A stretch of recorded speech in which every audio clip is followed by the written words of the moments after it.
I'm Dr. Nathaniel Chin, and you're listening to Dementia Matters, a podcast about Alzheimer's disease.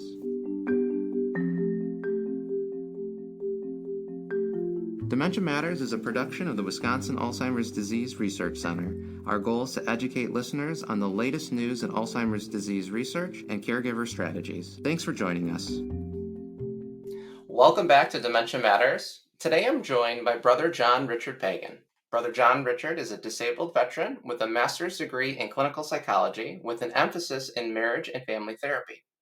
While working on his doctorate at age 47, he was diagnosed with mild cognitive impairment, or MCI, and later with cerebellar ataxia, where poor muscle control can cause clumsy voluntary movements as a result of different conditions like neurodegenerative diseases. Over time and with testing, Brother John-Richard was diagnosed with Lewy Body Dementia. However, he does not allow dementia to define his whole being.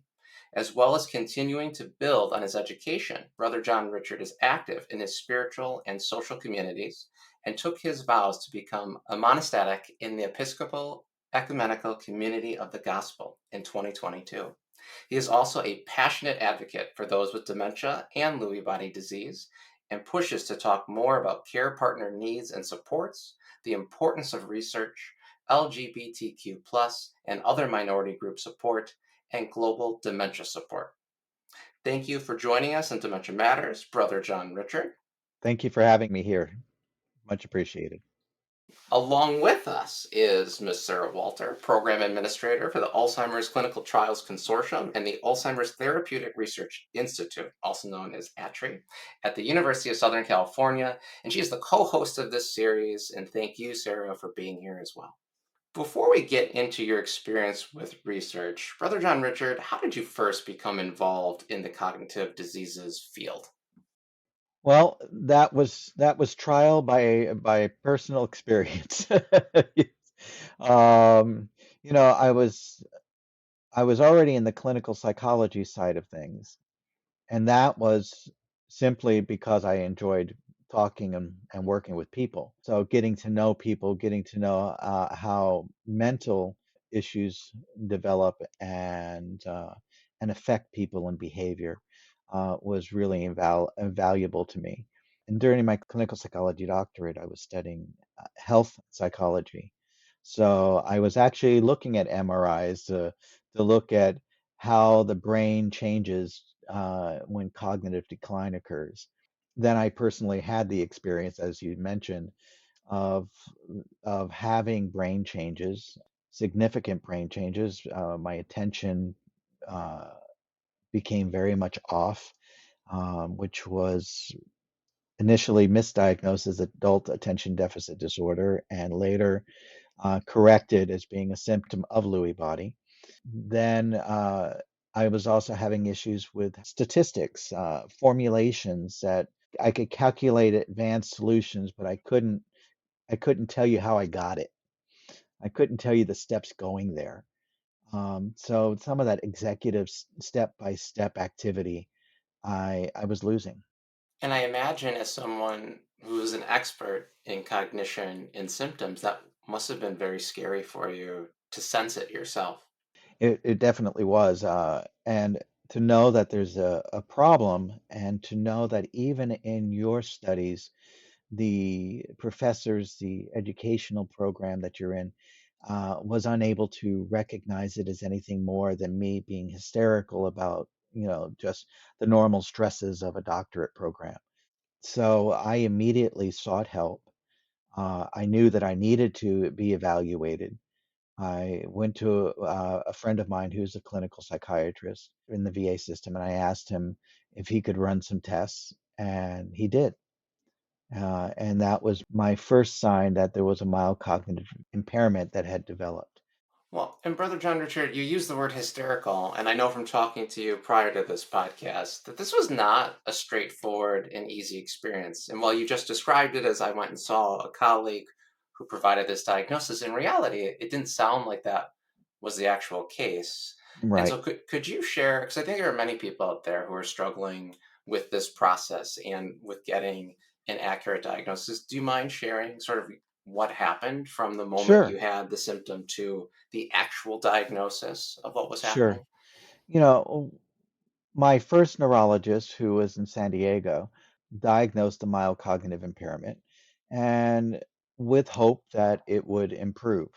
And 6 months later, when no improvement was happening and he saw some decline, he informed me that that's probably where it's going to go, is going to decline instead. He suggested I return home to be with family because I was living 3,000 miles away from anybody that it can call family. But that becomes a problem because then you change hospitals. The moment you change hospitals, even in the VA system, you're with new neurologists. You're with new.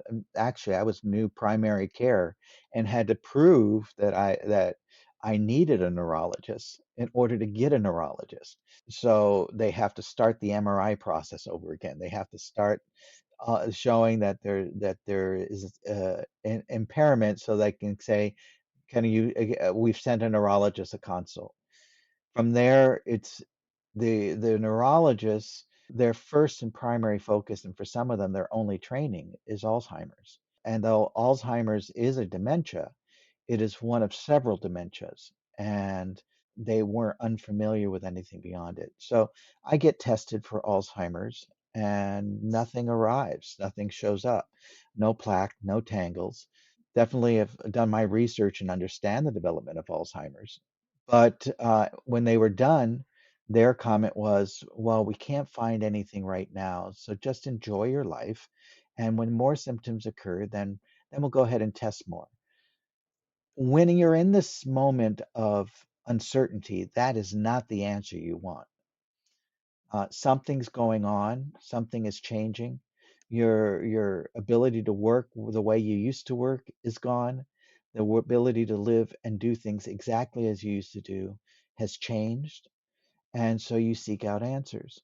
I actually had to research every form of dementia that I could identify in the major groups and figure out which proteins malformed for which types and see which symptoms seem to match up to mine. And then I had to go back to a neurologist and start saying, look, this looks more like this one. Well, the VA has my particular VA in Richmond has a wonderful Parkinson's research facility called PADREC, and I was able to go to the director of PADREC. Fortunately, she was willing to listen and say, I can't get answers from anybody else in neurology. They won't even talk to me because I don't have Alzheimer's. Can you look at this? And I had to send her all the paperwork I had on what Lewy body dementia was, every diagnosis criteria, everything, because she was familiar with Parkinson's, but she didn't understand Lewy, which is surprising because Parkinson's develops from a malformation of the alpha-synuclein protein, i.e., Lewy body. So she then sent me to three other neurologists outside of the VA system to try to get diagnosed. And each one had their own way of doing things. If I couldn't draw a clock a certain way, then no, wasn't Lewy body. If I couldn't put a five-piece giant puzzle together, then that would have been Lewy body. But I can do it. I can do up to 100 pieces. It may take me a long time, but I can do it. You know, one person who's supposed to be an expert comes in dressed more for appearance and looks at me and reads the record and says, no, it's definitely not Lewy body. She doesn't even look at me. She's looking at the records. It took me a long time to find between the director at the PADREC and my doctor now to finally get two people that could agree that this was probable Lewy body, that the symptoms matched up. So, Brother John Richard, you mentioned that you had to move from California back to Virginia and had this big, upheaval in your healthcare providers. Can you talk a little bit about your personal life? What happened during and after the diagnosis, and what changes happened in your personal life? Certainly. During the diagnosis process, in the early stage of the diagnosis process, like I said, they were able to identify a mild cognitive impairment. I took that back to the school, and the school dismissed me, saying that I was just unattentive to my classes, and obviously didn't really want a doctorate. So I was just dismissed from the program. No accommodations were made. That was probably the most disappointing thing, and actually left me feeling like I failed for a very long time. When I moved to Virginia, part of it was because I was having good days and bad days. I hadn't received any types of medications yet to help me through. And so there were times I was just cognitively out of focus, and my neighbor would have to kind of ask me and kind of figure out what I wanted, what I was doing, and then say, "Okay, go back to your apartment, and I'll take care of that." And it was wonderful, but it wasn't family. When I got to Virginia, I tried to get a part-time job. I'm actually considered unemployable and disabled already through another disability through the VA. But I tried to get a part-time job to at least keep myself busy. But the level of exhaustion, I don't know if you've ever heard of the spoon theory, that you put a spoon for every step that you take that involves cognitive energy.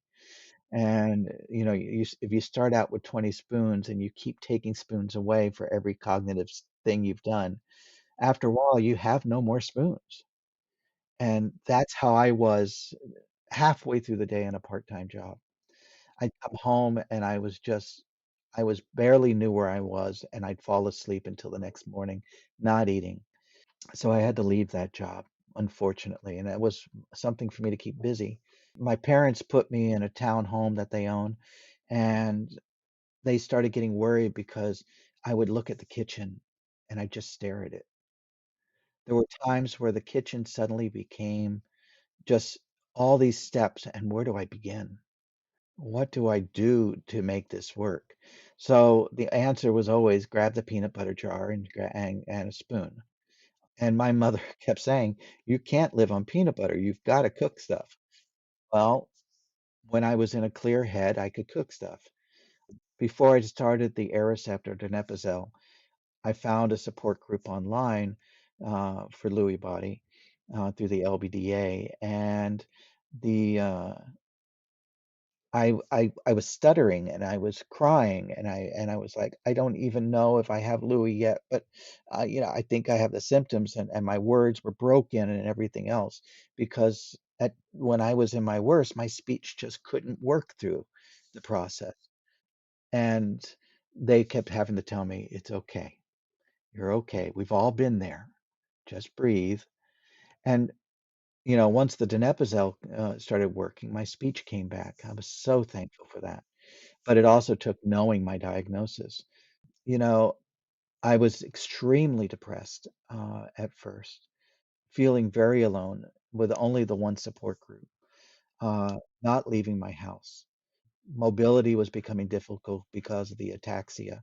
So at that time, I was on a walker and getting around. Finally said, I don't want to be here. I didn't say I want to kill myself, but I felt like if I weren't on earth, it would have been a better thing. And I said I needed help. So I definitely, I tried to find a church, an Episcopal church, found the wrong one. My first experience was not a good experience. I asked them how diverse they were after the great service that made me cry. And the priest said, you must mean homosexuality. And the minute he used a clinical term, I knew I was in the wrong place. But I got in touch with another church in the local area, thanks to some angel of a man who showed up out of nowhere and disappeared right afterwards, and said, "Go to St. George's." And I went there, and I was supported, and I was loved, and I found that the importance of having you don't have to have religion, but you have to have hope.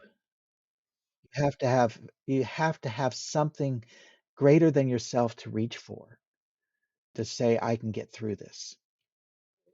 And I found that through them.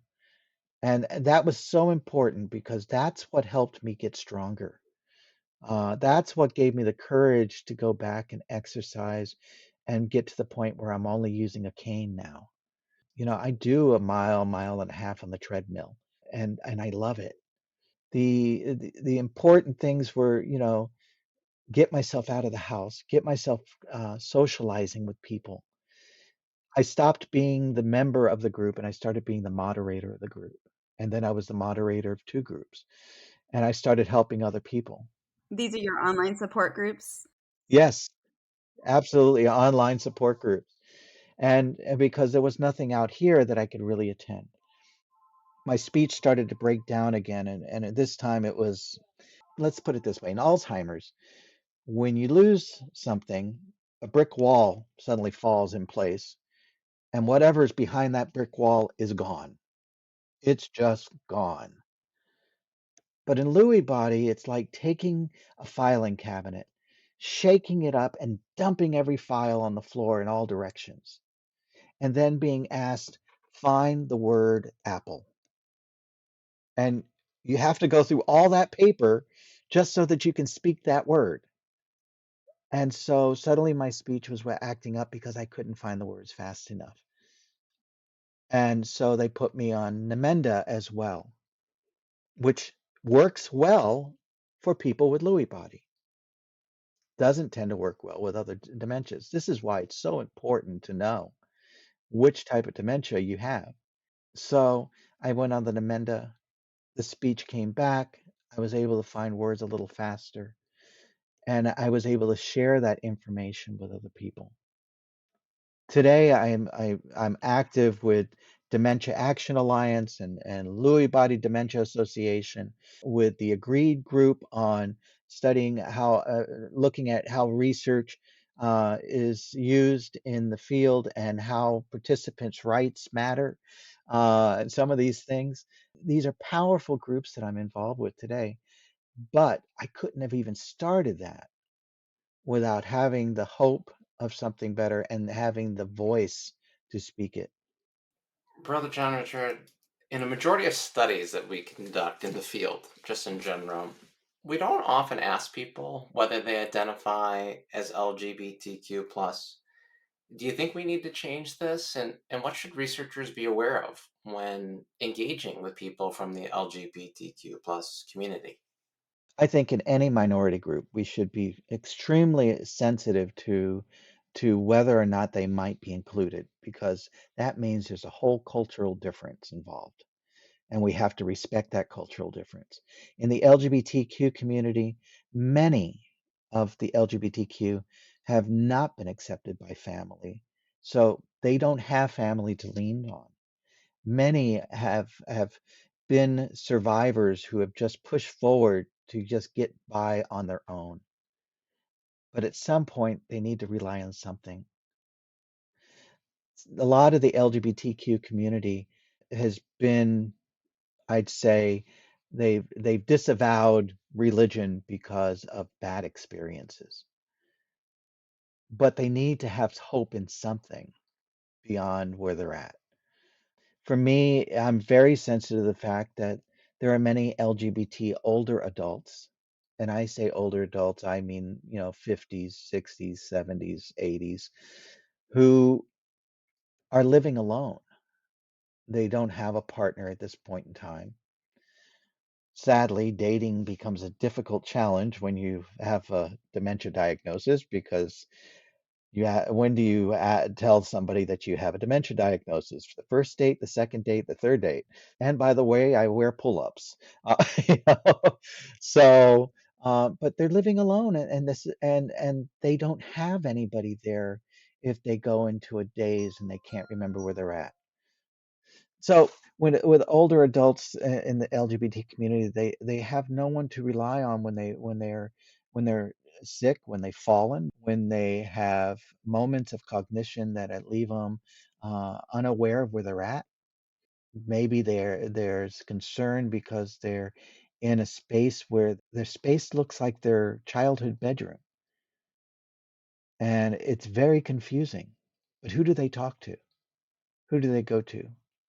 Maybe they've forgotten their friends' faces, but there's no one there to help remind them. And I have a very special concern about the transgender community. What happens when you look in a mirror one day and you see the youthful you who was in a different gender than you physically are in that moment? How do you face that? How do you face the fears if nobody is there with you? So these are just a couple of the reasons why finding out about somebody who's in the LGBTQ community and focusing on the support within the community is so important. The LGBTQ community really there tends to be over focused on physical appearance in the youth, but there's a whole other part of the community that needs help. I'm having a problem just trying to get a pride center to look at older adults, and because all their focus is on youth. But I think that's true also with, Asian community. The Asian community, has they either don't talk about things outside of family or with family at times because they don't want people to know that there's an illness going on a personal level, or they stick within their very close-knit community, but maybe the specialist they need is outside that community. African American community can be the same thing. Very strong pride. So it stays very close knit. How do we get into those communities? We understand their cultures. We come to understand their cultures and look at how those cultures may differ from our own. And we become sensitive to those enough that we can offer services with respect to their culture. So, moving from clinical care to research, what was your initial experience like trying to become involved in research studies? When I got diagnosed, one of the things that I realized is that Lewy body dementia specifically, it was so under researched. It was so under looked at. And without research, you don't find out why things happen.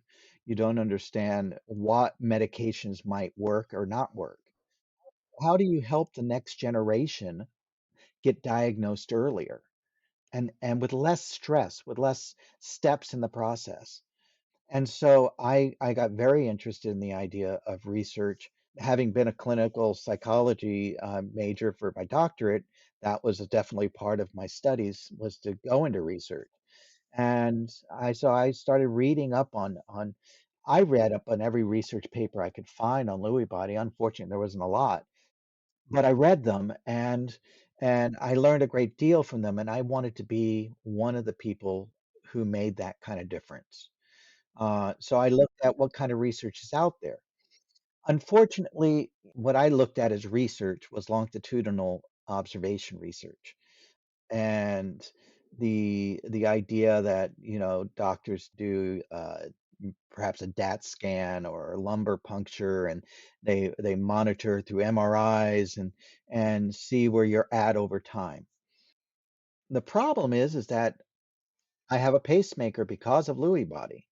The pacemaker is adjustable. It can be lowered and raised because it specifically handles pace. That's part of my Lewy body diagnosis. And most longitudinal research programs that I was looking at said that if you have a pacemaker, you do not qualify. I tried to get around it, found a lot of doctors to talk to, but nobody would say yes. What I've recently learned is, and I'm still learning from groups like Agreed with Sarah Walter and people in the Agreed stakeholder group like Angela Taylor of Lewy Body Dementia Association, is that there are other types of research. That there are survey research where you answer surveys. There are research, that I still may qualify with beyond the requirement of doing an MRI. And so I'm starting to look again at research and say, what is available for me? So I am going to be getting more involved in research. In fact, I also want to to continue to make that an emphasis going forward. of getting more people involved in research because I think it's important. I also got involved with the stakeholders group at Agreed and helped out with the patients' rights white paper that we did to advocate for a better understanding by the researchers of our needs, our desires to know what was found out. And fortunately, that was accepted by a journal, so it was actually in peer-reviewed documentation. It's wonderful. And it starts to talk about what we need, and I'll be looking to that as I participate.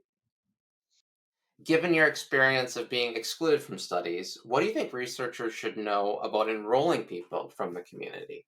Researchers need to know first that they need to know the situation with the particular dementias. So for instance, if you're going to do research on Lewy body, there's more than a good chance that some of the people who come to you are going to have pacemakers. How do you work with that? There is a possibility that someone might live alone. How are you going to work with partnering for that? In the COVID era, we learned that the video can be a great tool, which decreased travel. Travel is really hard on somebody living with dementia, depending on the type of dementia. But it gets hard. The airports are loud. They leave room for paranoia. They become difficult and challenging to execute. If you follow the advice of people that say get a wheelchair, because a wheelchair allows you to identify as a person who's disabled, because in some airports they don't see a non-visible disability, so they don't acknowledge it. So if you grab a wheelchair, that means that you have a wheelchair attendant. And some airports are not friendly with that. That means that, first of all, that you may be treated like you're a sports car, be ready for lots of bumps. We're trying to train people in the airports. We're actually working hard on it, but this still happens. At one airport, I was put into a big pin area with a bunch of other wheelchairs, like a cattle car. Everybody just shoved together. No bathroom nearby, no water nearby, no food nearby, and we were left there for 2 hours and barely made it to our plane as the door was closing. So there are these challenges when you're doing research and traveling. And it's nice that they pay, but when we have to pay for the airline ticket, it gets to be an issue.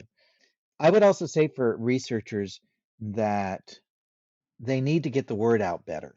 They need to find new ways of getting the word out because there are a lot of us that want to do research. We just don't know where to start. We don't know where to begin. And I was lucky enough to participate in a program through LBDA that taught me different types of research so that I learned beyond what I've been trained in and longitudinal. And I was able to understand that there is research I can still participate in. If we had that understanding from the beginning, there'd be more participation. And we need it because without participation, we will never get the answers.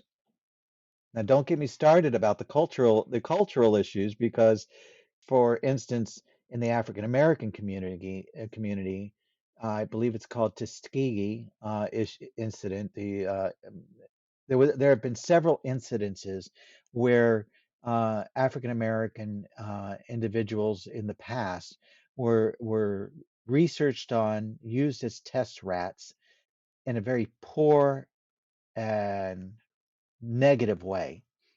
And so a lot of the African American community does not trust the medical side. You have to find that way again to be culturally sensitive and aware that getting research participants is going to be a struggle. You have to build a safety net there first, some trust. And Brother John Richard, my final question for you is similar to the last one, but now for people who are already engaged in research. So you've just spoken about barriers to getting into research, things that research studies should be looking at and doing. Now I'm wondering, what can research programs, maybe it's not individual studies or maybe it is, but what can programs do to improve the actual experience of being a participant? We've talked about this a lot in our groups, and that's why the Patient Bill of Rights came up. It's the fact that patients want to know, okay, you just told me that I have the Alzheimer gene, and you're testing me along for the next 10 years. Can you give me any indication where I'm at?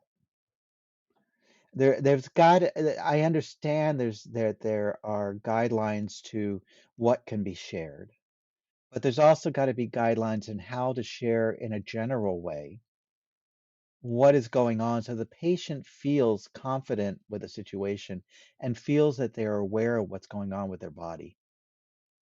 Well, that's powerful. Thank you, Brother John-Richard, and certainly your work in the agreed group and the support group and the participants' Bill of Rights is making an impact in the field. And I'd like to take this opportunity to thank you for being on this podcast and a part of this series, Voices of Participants. Thank you for having me And here. for you are certainly welcome, and I appreciate you sharing your story and getting your message out. Well, thank you. I hope that people get a lot out of it and look forward to perhaps coming back sometime. Thank you for listening to Dementia Matters. Follow us on Apple Podcasts, Spotify, or wherever you listen, or tell your smart speaker to play the Dementia Matters podcast. Please rate us on your favorite podcast app. It helps other people find our show and lets us know how we're doing. If you enjoy our show and want to support our work, consider making a gift to the Dementia Matters Fund through the UW Initiative to End Alzheimer's. All donations go toward outreach and production. Donate at the link in the description. Dementia Matters is brought to you by the Wisconsin Alzheimer's Disease Research Center at the University of Wisconsin-Madison. It receives funding from private, university, state, and national sources, including a grant from the National Institutes on Aging for Alzheimer's Disease Research. This episode of Dementia Matters was produced by Amy Lambright Murphy and Kaylin Rauerdink and edited by Alexia Spevacek. Our musical jingle is Cases to Rest by Blue Dot Sessions. To learn more about the Wisconsin Alzheimer's Disease Research Center, check out our website at adrc.wisc.edu. That's adrc.wisc.edu. And follow us on Facebook and Twitter. If you have any questions or comments, email us at dementiamatters@medicine.wisc.edu. Thanks for listening.